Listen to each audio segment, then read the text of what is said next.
Gaslighting 101. How they make you doubt reality. They don't want to lie. They want the lie to become your truth. Because if you catch a lie, you resist. But if you start to question your own senses, you surrender.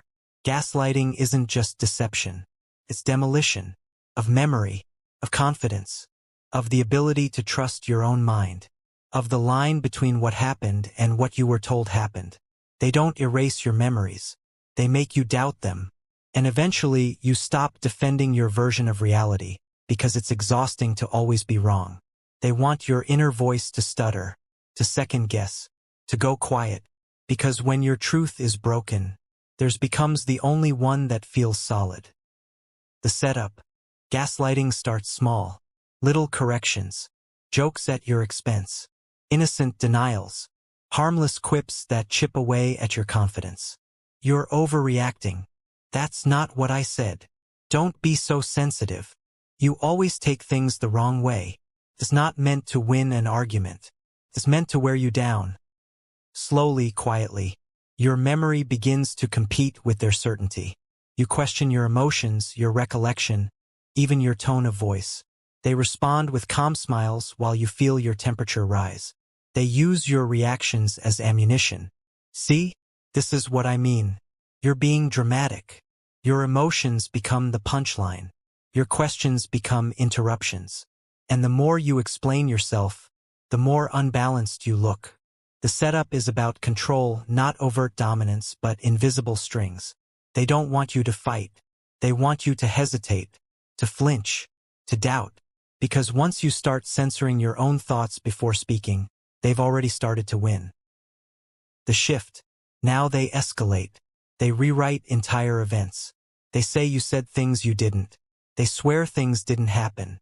They challenge your memory with confidence so unshakable. You begin to wonder if you imagined it all. You bring up a moment. They change the subject. You show them proof. They say it's out of context. They dismiss evidence. They mock your attempts to make sense of it. They smile while you unravel. They act calm while you get louder. And when others are present, they perform clarity while you look like chaos. They push you to doubt your own anger. They label your instincts as paranoia. They reframe your valid reactions as emotional instability. Soon, your frustration is the only thing that looks unreasonable. And the moment you ask, "Am I the problem?" they already have their answer, because now you're doing their job for them. The effect. You lose track of time, of facts, of truth. You doubt what you saw, what you heard, even what you felt. You apologize for things you never did, just to keep the peace. You ask for permission to feel. You ask if what you're experiencing is real.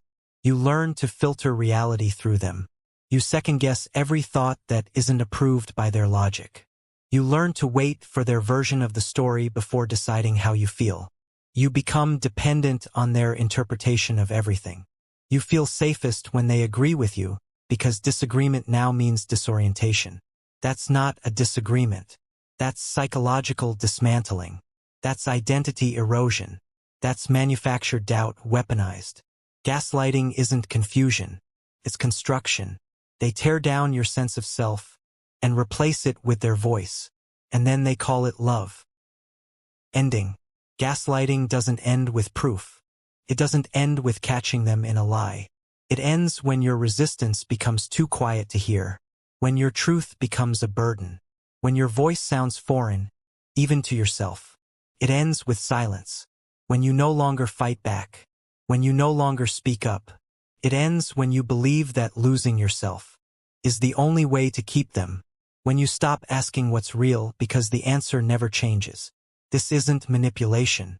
It's psychological warfare. It's the theft of reality, done in whispers and smiles. Recognize the pattern. Because if you don't, you won't just lose the argument. You'll lose your mind. Thanks for listening. Please remember to subscribe.